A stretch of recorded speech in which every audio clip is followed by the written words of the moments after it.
ପ୍ରବୋଧନର posted answer ଗୁଡ଼ିକ।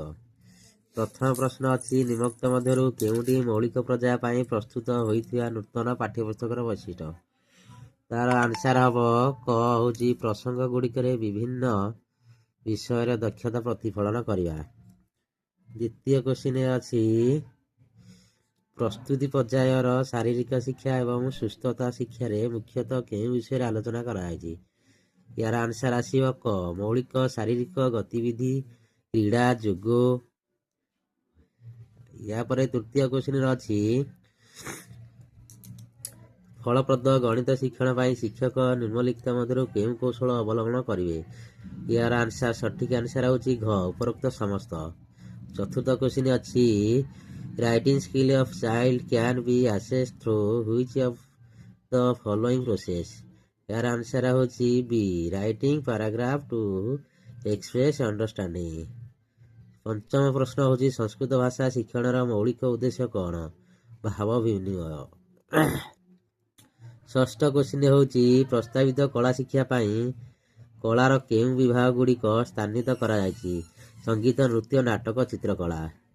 ସପ୍ତମ question ହେଉଛି, ବିଦ୍ୟାଳୟ ସଙ୍ଗମ କଥା କେଉଁ ଦସ୍ତାବିଜରେ କୁହାଯାଇଛି? ଏହାର ସଠିକ୍ ଆନ୍ସର ହେଉଛି କ ଜାତୀୟ ଶିକ୍ଷାନୀତି 2020।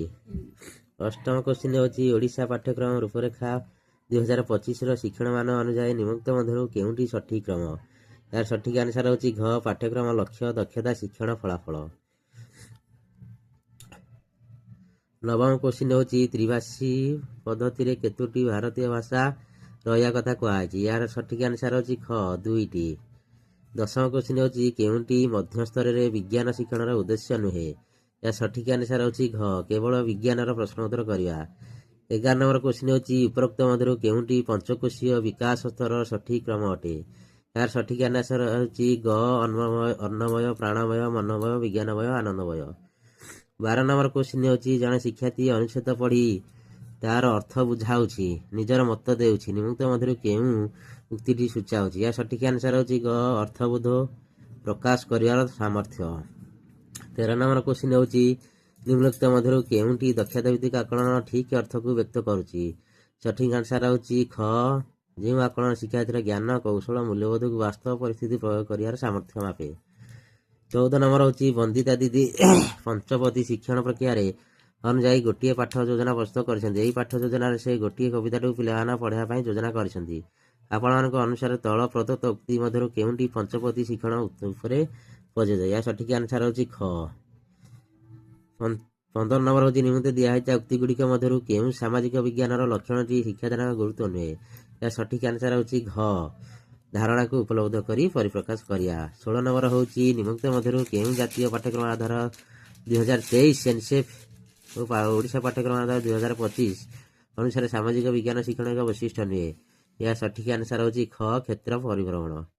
17 ନମ୍ବର ହେଉଛି, ସଂସ୍କୃତ ଭାଷା ଶିକ୍ଷଣର ମୁଖ୍ୟ କୌଶଳ ଦୁଇଟି କ'ଣ?